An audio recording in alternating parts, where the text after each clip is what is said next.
साथियों, आप सभी का इस प्लेटफॉर्म पर स्वागत है।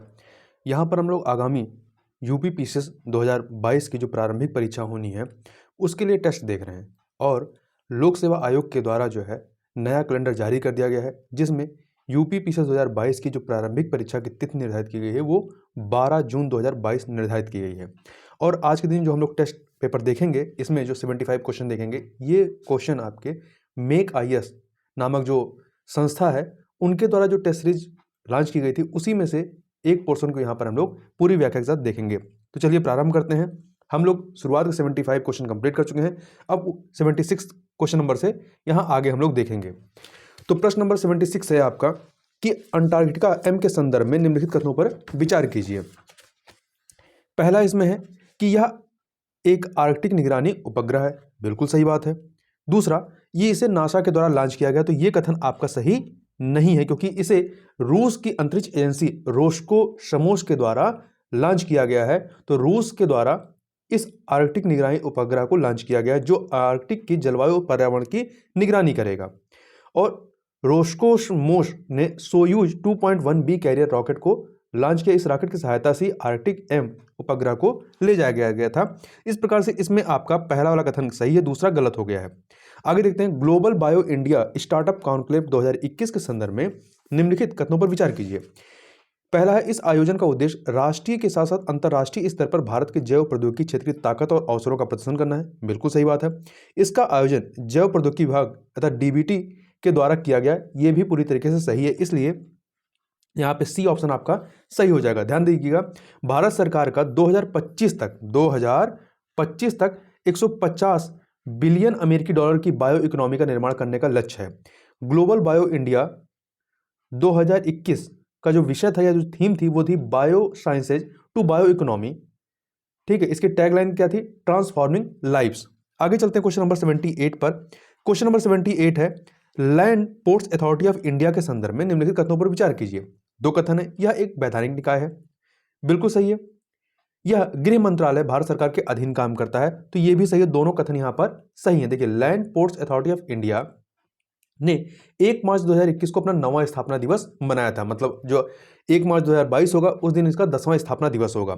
और land ports authority of India या इसे शॉर्ट में LPAI कहते हैं, एक वैधानिक निकाय है जो गृह मंत्रालय भारत सरकार के अधीन काम करता है।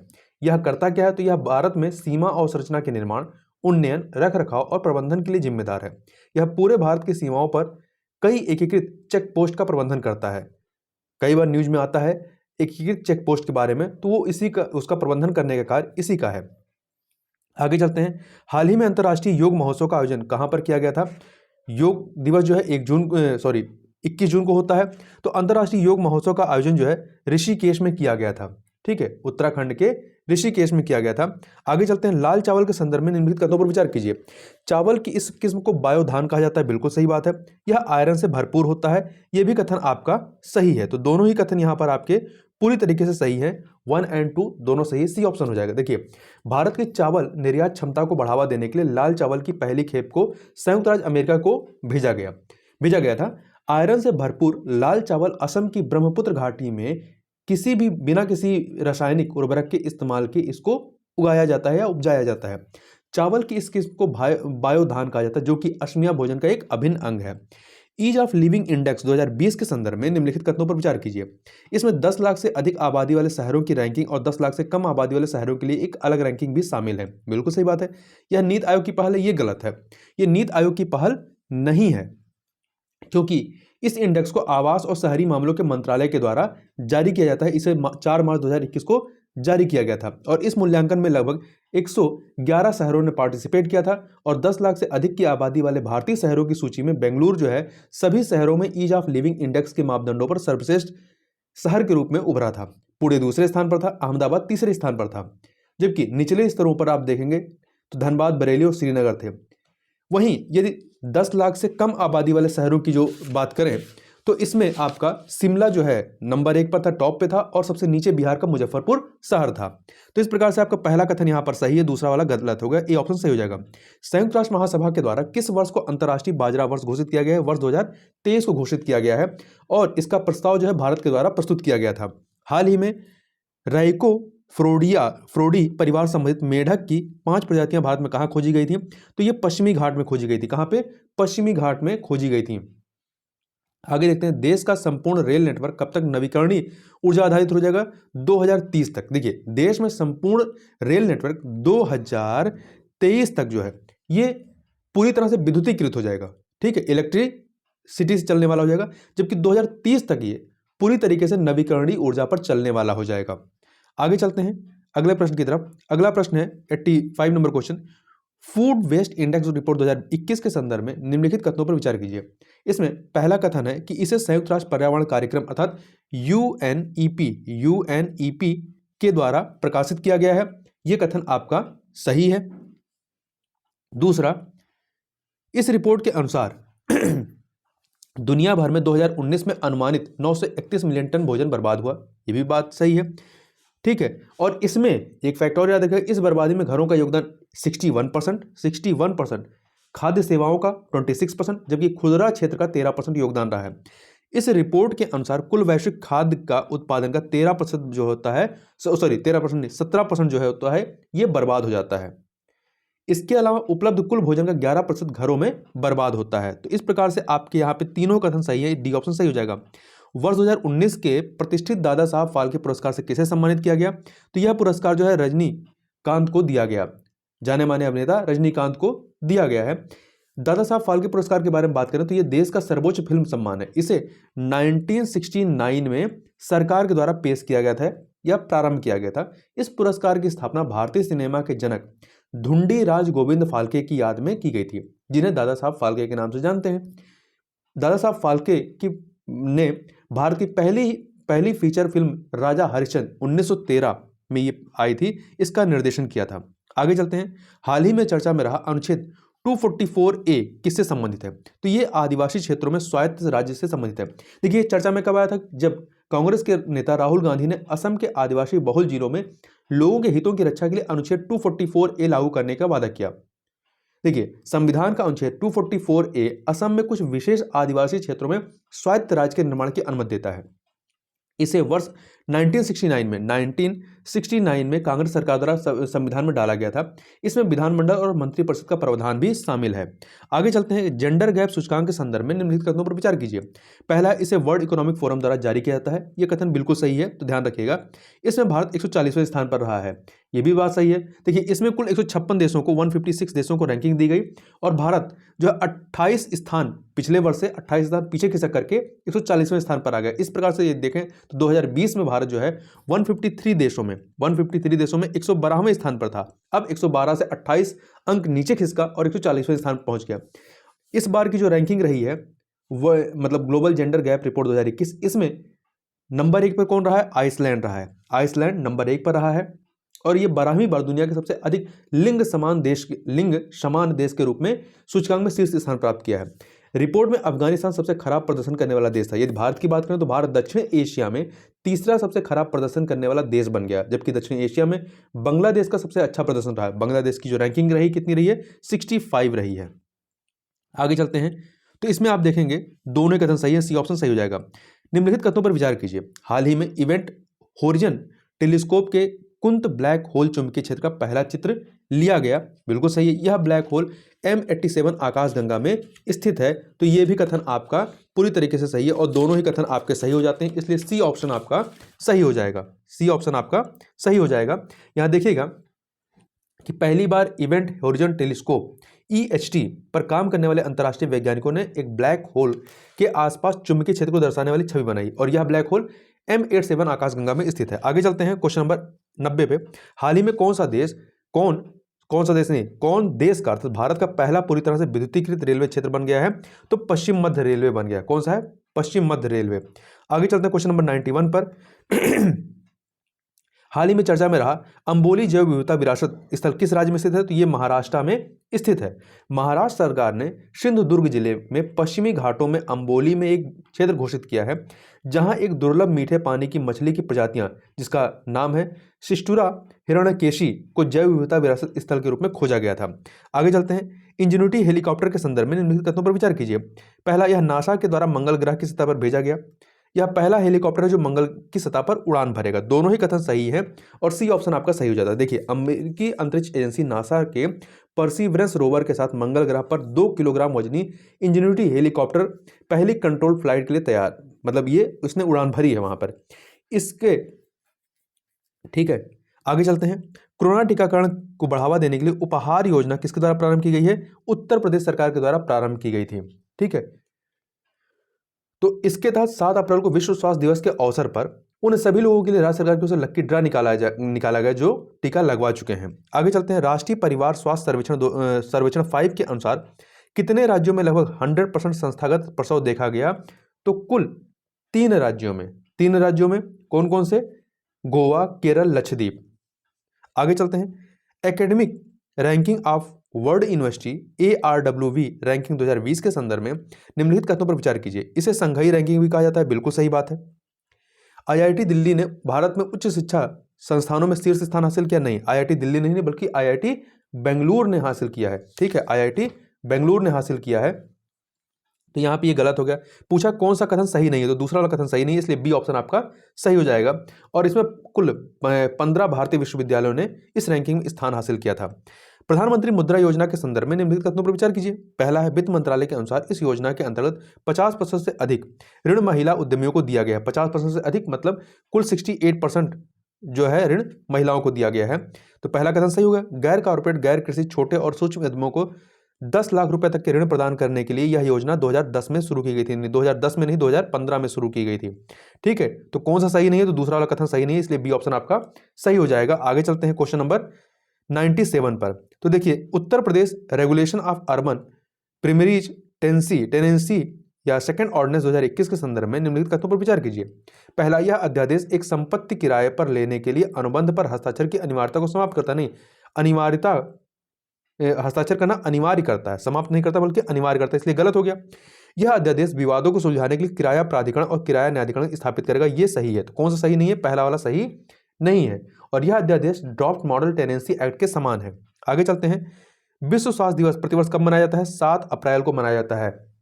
7 अप्रैल 1948 को विश्व स्वास्थ्य संगठन विश्व स्वास्थ्य संगठन की स्थापना हुई थी और 1950 से यह दिवस मनाया जाता है। 2021 में इसकी थीम या विषय थी सभी के लिए निष्पक्ष और स्वस्थ विश्व का निर्माण करना। आगे चलते हैं। सार्थक पहल संबंधित है। सार्थक पहल किससे संबंधित है? तो ये राष्ट्रीय शिक्षा नीति से संबंधित है। ठीक है, तो राष्ट्रीय शिक्षा नीति को लागू करने में मदद के लिए सार्थक नाम की पहल का शुभारंभ किया गया। आगे चलते हैं अगले प्रश्न पर। आर्टिफिशियल इंटेलिजेंस पोर्टल श्यूपेस किसके द्वारा लॉन्च किया गया? इसे सर्वोच्च न्यायालय के द्वारा लॉन्च किया गया है। इसका पूरा नाम है supreme court portal for assistance in courts efficiency. ठीक है, तो ये आर्टिफिशियल इंटेलिजेंस पर आधारित है।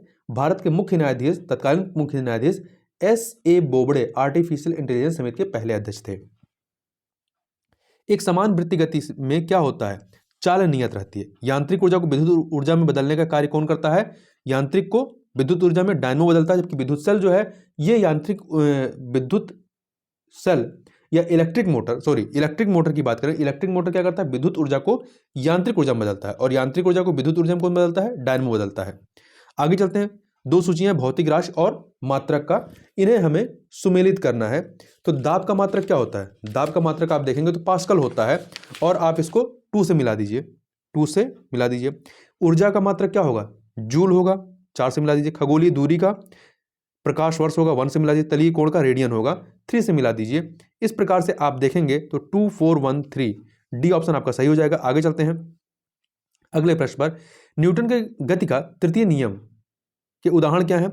गोली चलने पर बंदूक का प्रतिक्षेपित होना सही है, रॉकेट प्रणोदन ये भी सही है, नाव का आगे बढ़ना ये भी सही है। तो तीनों के तीनों, इसलिए डी ऑप्शन सही हो जाएगा। देखिए, न्यूटन का गति का तृतीय नियम क्या है? प्रत्येक क्रिया के समान एवं विपरीत प्रतिक्रिया होती है। नीचे 2 वक्तव्य दिए गए हैं कथन कांड वाला। तो कथन है, जब ध्वनि एक माध्यम से दूसरे माध्यम में जाती है तो ध्वनि की चाल तथा तरंग दैर्ध्य तो बदल जाती है, परंतु आवृत्ति नहीं बदलती। बिल्कुल सही बात है। कारण किसी माध्यम में ध्वनि की चाल ध्वनि की आवृत्ति पर निर्भर नहीं करती। कथन सही है, कथन कांड दोनों सही और व्याख्या भी कर रहा है, इसलिए ए ऑप्शन आपका सही हो जाएगा। निम्नलिखित कथनों पर विचार कीजिए। उष्मा ऊर्जा की माप कैलोरी या किलो कैलोरी में की जाती है। बिल्कुल सही बात है। 1 कैलोरी उष्मा ऊर्जा लगभग 40.2 जूल कार्य कर सकती है। नहीं, 40.2 नहीं, 4.2 जूल कार्य कर सकती है। तो दूसरा वाला कथन सही गलत हो गया, पहला सही है। कौन सा सही है? तो पहला सही है, ए ऑप्शन। नीचे दो वक्तव्य दिए गए हैं। पहला है कथन दिया गया है, कथन कारण वाला प्रश्न है। कथन है भिन्न भिन्न प्रकाश माध्यमों में प्रकाश की चाल भिन्न भिन्न होती है। बिल्कुल सही बात है। कारण प्रकाश की चाल माध्यम के अपवर्तनांक पर निर्भर करती है, ये भी सही है। कथन कारण दोनों सही हो, व्याख्या भी हो रही है। यहां ध्यान रखिएगा कि चाल माध्यम के अपवर्तनांक पर निर्भर करती है। जिस माध्यम का अपवर्तनांक जितना अधिक होता है उसमें प्रकाश की चाल उतनी ही कम होती है। रेसिप्रोकल संबंध होता है। आगे चलते हैं अगले प्रश्न की तरफ। अगला प्रश्न इलेक्ट्रॉन के संदर्भ में निम्नलिखित कथनों पर विचार कीजिए। इलेक्ट्रॉन की खोज जे थॉमसन ने की थी। बिल्कुल सही बात है। इसकी इकाई ऋणावेश होती है, ये भी सही है। दोनों कथन यहां पर सही है, सी ऑप्शन आपका सही हो जाएगा। निम्नलिखित में से क्या जर्मन सिल्वर में नहीं पाया जाता है? तो जर्मन सिल्वर में चांदी ही नहीं पाई जाती है। इसमें कॉपर जिंक निकिल ये तीनों पाए जाते हैं, परंतु चांदी नहीं पाई जाती है। इसका उपयोग बर्तन, मूर्तियां इत्यादि बनाने में किया जाता है। मिश्र धातुओं के गुणों की बात करें तो यह अपनी अवयवी मतलब जिनसे ये मिलकर बना होता है धातुओं से प्रायः मुलायम होती नहीं, उनसे प्रायः कठोर होती हैं। ठीक है, तो ये वाला कथन गलत हो गया। दूसरा, यह अपनी अवयवी धातुओं की अपेक्षा अधिक संक्षारण रोधी होती हैं, ये सही है। तीसरा, इनके गलनांक शुद्ध अवयवी धातुओं की तुलना में प्रायः अधिक होते नहीं कम होते हैं। तो यहां पर केवल दूसरा वाला सही है, पहला और तीसरा गलत है। कौन सा सही है? तो आपका केवल दूसरा वाला कथन ही सही है, इसलिए बी ऑप्शन आपका सही हो जाएगा। सल्फा ड्रग्स के संदर्भ में निम्नलिखित कथनों पर विचार कीजिए। सल्फा ड्रग्स या सल्फा औषधियों में मुख्य रूप से सल्फर और नाइट्रोजन होते हैं। बिल्कुल सही बात है। इस प्रकार की औषधियां कुछ जीवाणुओं के प्रति अत्यंत प्रभावी होती हैं। यह केवल मनुष्यों पर प्रभावी होती है? नहीं, यह कुछ सल्फा औषधियों का प्रयोग जानवरों के लिए भी किया जाता है। तो इसलिए आपका दूसरा वाला कथन गलत है, पहला सही है। और यहां ध्यान रखिए सबसे पहली सल्फा औषधि सल्फानिलमाइड 1908 में बनाई गई थी। आगे चलते हैं। निम्नलिखित में विस्फोटक हैं टीएनजी, टीएनटी, टीएनपी, तीनों के तीनों हैं। टीएनजी का नाम क्या है? ट्राइनाइट्रोग्लिसरीन। टीएनटी का नाम क्या है? टीएनटी का ट्राइनाइट्रोटोल्विन है। टीएनपी का क्या नाम है? ट्राइनाइट्रोफिनाइल है। इसे पिक्रिक अम्ल भी कहते हैं। आगे चलते हैं। शहद की मक्खी का मोम रासायनिक रूप से क्या होता है? मिर्सिल सेराटेट होता है। मिर्सिल पॉमीटेट होता है। ठीक है, सी ऑप्शन मिर्सिल पॉमीटेट होता है। गैसोहॉल के संदर्भ में निम्नलिखित कथनों पर विचार कीजिए। अब पहले कथन देख लेते हैं। तो यहां पर कथन दो दिए गए हैं। यह पेट्रोल तथा अल्कोहल का मिश्रण होता है। बिल्कुल सही बात है। इसके प्रयोग से प्रदूषण में वृद्धि होती नहीं, प्रदूषण में कमी आती है। तो कौन सही नहीं है? दूसरा वाला कथन सही नहीं, इसलिए बी ऑप्शन आपका सही हो जाएगा। देखिए इसके बारे में और देखें तो पेट्रोल तथा अल्कोहल के मिश्रण को गैसोहॉल कहा जाता है।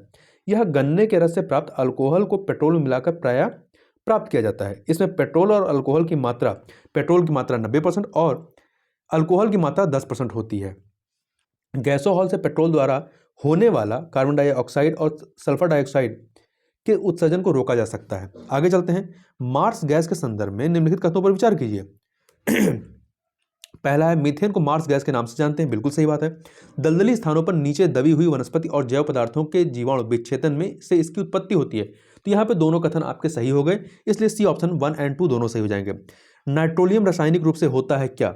नाइट्रोलियम जो है ये रासायनिक रूप से कैल्शियम साइनामाइड होता है। कैल्शियम साइनामाइड CaCN2 होता है, कैल्शियम साइनामाइड। ठीक है, इसे नाइट्रोलियम के नाम से भी जानते हैं। यह एक नाइट्रोजनी उर्वरक होता है। आगे देखते हैं। पौधों और जीवों में अनुकूलन एडॉप्टेशन के संदर्भ में निम्नलिखित कथनों पर विचार कीजिए। पहला, पौधे और जीवों के विशिष्ट लक्षण एवं स्वभाव जो उन्हें एक आवास विशेष में रहने का अनुकूल बनाते हैं उसे अनुकूलन कहते हैं। सही बात है। मैदानी क्षेत्र के एक व्यक्ति को ऊंचे पहाड़ी क्षेत्र में तीव्र गति से सांस लेनी पड़ती, पर थोड़े दिनों बाद वह सहज हो जाता है। यह अनुकूलन का सटीक उदाहरण नहीं, यह अनुकूलन का सटीक उदाहरण नहीं, बल्कि यह पर्यानुकूलन का सटीक उदाहरण है। यह परिवर्तन देखिए हजारों वर्षों में होता है। और अनुकूलन जो है हजारों वर्षों में होता है, जबकि जो छोटे समय में अल्प अवधि में होता है इसे पर्यानुकूलन कहते हैं। तो यहां पर आपका पहला वाला कथन सही है, दूसरा वाला सही नहीं है। किसी सजीव का परिवेश जिसमें वह रहता है आवास कहलाता है। आवासों में विभिन्न घटक उपस्थित होते हैं। इन घटकों के संदर्भ में निम्नलिखित कथनों में से कौन सा या से कथन सही है या है? पहला, किसी आवास में पाए जाने वाले सभी जीव, पौधे एवं जंतु उसके जैव घटक है। सही बात है। चट्टान, मिट्टी, वायु एवं जल जैसी अनेक निर्जीव वस्तुएं आवास के अजैव घटक हैं। ये भी सही है। अगला, सूर्य का प्रकाश एवं ऊष्मा जैसे ऊर्जा घटक इन दोनों घटकों में से किसी में सम्मिलित नहीं है। ये दोनों ही आपके अजैव घटक में सम्मिलित किए जाते हैं, इसलिए आपका पहला और दूसरा सही है, तीसरा सही नहीं है, बी ऑप्शन सही हो जाएगा। ऊंट जो होते हैं वो मरुस्थलीय परिस्थितियों के लिए अनुकूलित होते हैं। उसके अनुकूलन के संदर्भ में निम्नलिखित कथनों पर विचार कीजिए। उसके पैर लंबे होते हैं जिससे उसका शरीर रेत की गर्मी से दूर रहता है, बिल्कुल सही बात है। उसमें मूत्रोत्सर्जन की मात्रा बहुत कम होती था, मल शुष्क होता है, ये भी सही है। उसको पसीना नहीं आता, ये भी सही है। तीनों रीजन सही है, डी ऑप्शन आपका सही हो जाएगा। निम्नलिखित पर विचार कीजिए। ऑक्टोपस, व्हेल, डॉल्फिन उपयुक्त में से किसमें या किनमें श्वसन के लिए गिल या क्लोम नहीं होते हैं? तो देखिए, ऑक्टोपस के होते हैं परंतु व्हेल और डॉल्फिन के नहीं होते, तो सी ऑप्शन 2 और 3 सही हो जाएगा। ठीक है, देखिए गिल स्क्विड और मछलियों में भी होते हैं परंतु डॉल्फिन एवं व्हेल जैसे कुछ जंतुओं में गिल नहीं होते। ये सिर पर स्थित नासाद्वार अथवा वात छिद्रों द्वारा श्वास लेते हैं। ये लंबे समय तक बिना श्वास के रह सकते हैं। आगे चलते हैं, निम्नलिखित युग्मों को सही सुमेलित कीजिए। तो देखिए, एर्कनोलॉजी कंकाल तंत्र का अध्ययन का वैज्ञानिक अध्ययन होता है। तो एर्कनोलॉजी में क्या होता है? मकड़ियों एवं संबंधित जीवों का वैज्ञानिक अध्ययन होता है, जबकि कंकाल तंत्र का अध्ययन जो है ये ऑस्टियोलॉजी में होता है। तो पहला वाला गलत हो गया। डेंड्रोलॉजी वृक्षों की आयु का अध्ययन। डेंड्रोलॉजी, तो देखिए डेंड्रोलॉजी में क्या होता है? वृक्षों एवं झाड़ियों का अध्ययन किया जाता है, ना कि उसके आयु का। वृक्षों की आयु का अध्ययन डेंड्रोक्रोनोलॉजी में किया जाता है। तो दूसरा वाला भी गलत हो गया। एंथोलॉजी में फूलों का अध्ययन होता है। ठीक है, तो ये आपका सही हो गया। तो सी ऑप्शन आपका केवल 3 ये सही हो जाएगा। आगे चलते हैं, मनुष्य में खाद्य विषाक्तता का कारण क्या रहा है? तो इसका खाद्य विषाक्तता का कारण क्लोस्ट्रीडियम बोटुलिनम होता है, जबकि साल्मोनेला टाइफी जो है ये आपका टाइफाइड का रीजन है। हैजा का विब्रियो कोलेरा है और पास्चुरेला पेस्टिस जो है ये प्लेग का है। 123 क्वेश्चन देखते हैं। डाउन सिंड्रोम के संदर्भ में निम्नलिखित कथनों पर विचार कीजिए। तो यहां दोनों कथन है उसको देखिए। यह एक अनुवांशिक रोग है, बिल्कुल सही बात है। इससे पीड़ित व्यक्ति में क्रोमोसोम की संख्या 45 होती है, नहीं 47 होती है। तो कौन सही नहीं है? दूसरा वाला कथन सही नहीं है। स्वपोषण के संदर्भ में निम्नलिखित कथनों पर विचार कीजिए। पोषण की इस विधि में जीव अपना भोजन स्वयं संश्लेषित करते हैं, बिल्कुल सही बात है। जैसे कि पौधे, कुछ जंतुओं में स्वपोषण देखने को मिलता नहीं। पौधे जो होते हैं वो अपना स्वपोषण करते हैं, परंतु जंतु जो है ये स्वपोषण नहीं करते, ये जानवरों पर पौधों पर डिपेंड करते हैं। तो यहां पर केवल पहला सही है, दूसरा वाला सही नहीं है, तो ए ऑप्शन हो जाएगा। एबिसिक एसिड के संदर्भ में निम्नलिखित कथनों पर विचार कीजिए। पहला, यह एक वृद्धिरोधक हार्मोन है, बिल्कुल सही बात है। वृद्धिरोधक हार्मोन है मतलब यह पौधे की वृद्धि को रोकता है, सही है। यह पत्तियों को झड़ने की क्रिया को नियंत्रित करता है, दोनों कथन सही है। सी ऑप्शन आपका सही हो जाएगा।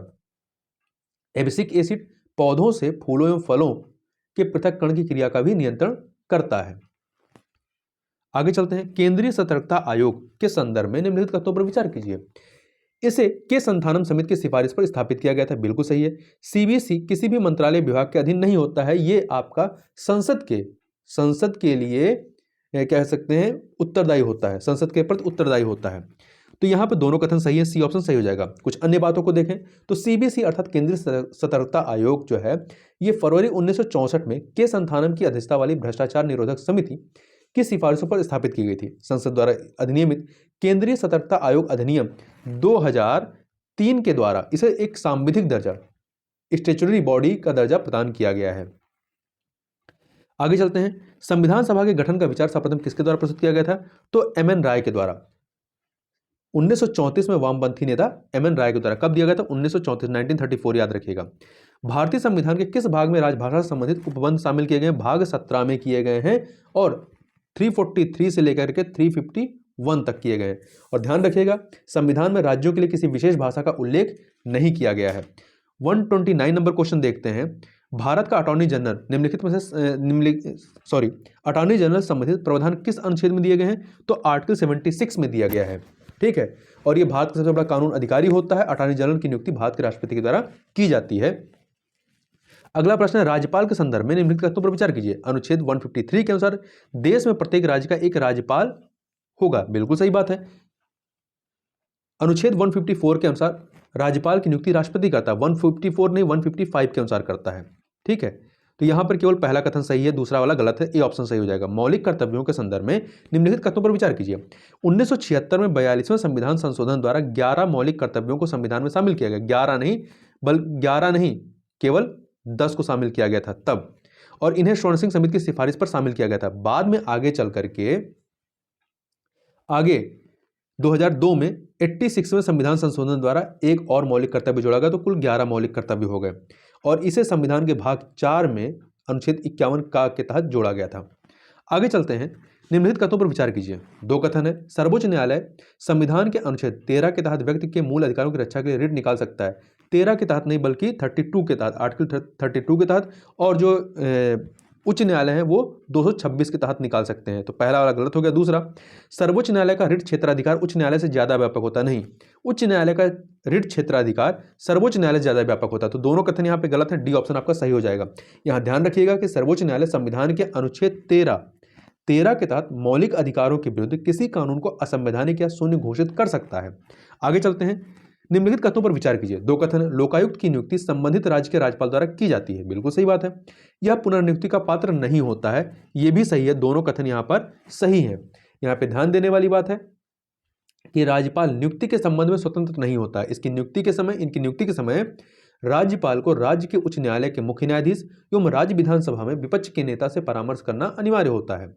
लोकायुक्त जो है वो राज्य विधानमंडल के प्रति उत्तरदायी होता है और लोकायुक्त की सिफारिशें सलाहकारी प्रकृति की होती हैं, अर्थात यह राज्य सरकार के लिए बाध्यकारी नहीं होती हैं। लोकायुक्त के कार्यकाल की बात करें तो ये 5 वर्ष या 65 वर्ष की आयु जो भी पहले हो उस तक ये अपने पद पर रह सकता है और यह पुनर्नियुक्ति का पात्र नहीं होता है। 134 नंबर क्वेश्चन को देखते हैं। 134, राष्ट्रीय मानवाधिकार आयोग के अध्यक्ष और सदस्यों की नियुक्ति समिति में सम्मिलित होते हैं कौन?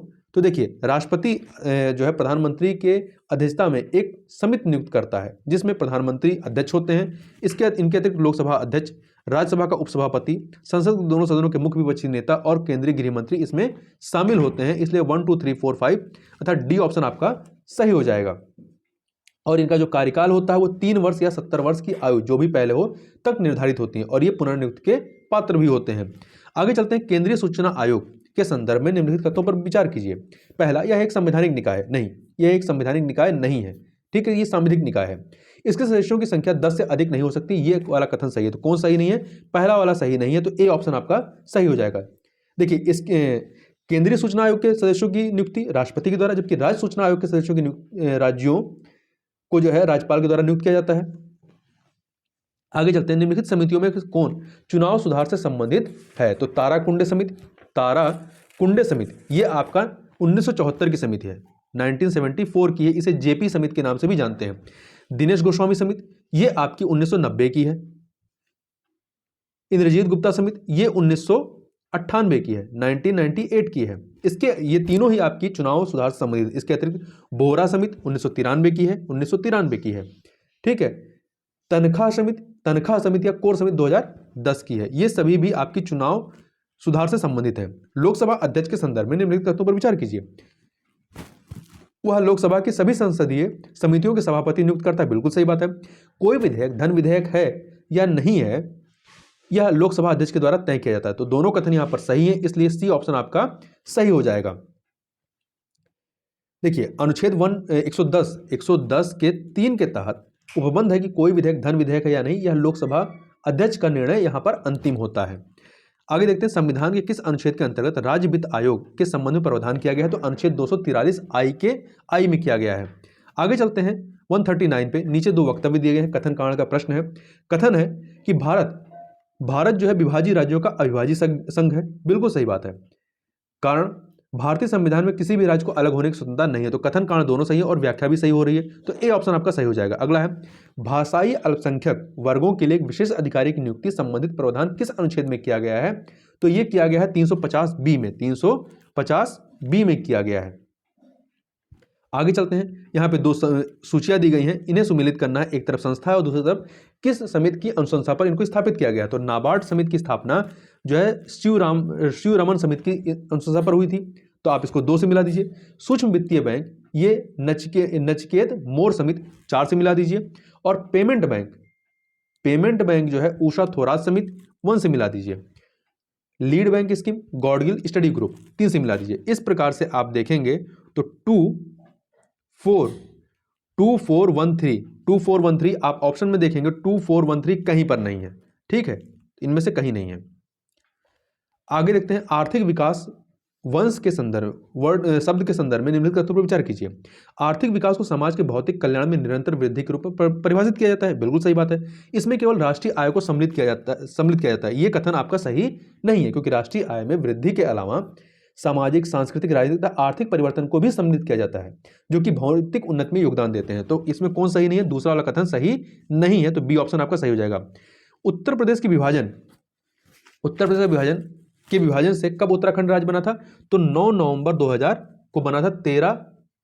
13 जिलों को पृथक करके उत्तराखंड बनाया गया था। 144 नंबर क्वेश्चन देखते हैं। निम्नलिखित में से कौन सा शहर गोमती नदी के तट पर स्थित नहीं है? तो जौनपुर, सुल्तानपुर, लखनऊ स्थित है, परंतु रामपुर स्थित नहीं है। सिंगरौली ताप विद्युत केंद्र कहाँ स्थित है? तो ये सोनभद्र में स्थित है। कहाँ पर? सोनभद्र में स्थित है। आगे चलते हैं। सुरहाताल पश्चिम बिहार किस जिले में स्थित है? तो सुरहाताल पश्चिम बिहार को लोक नायक जयप्रकाश नारायण पश्चिम बिहार भी कहते हैं, जो कि बलिया जिले में स्थित है। नीचे 2 सूचियां दी गई हैं हवाई अड्डे और संबंधित जिले की।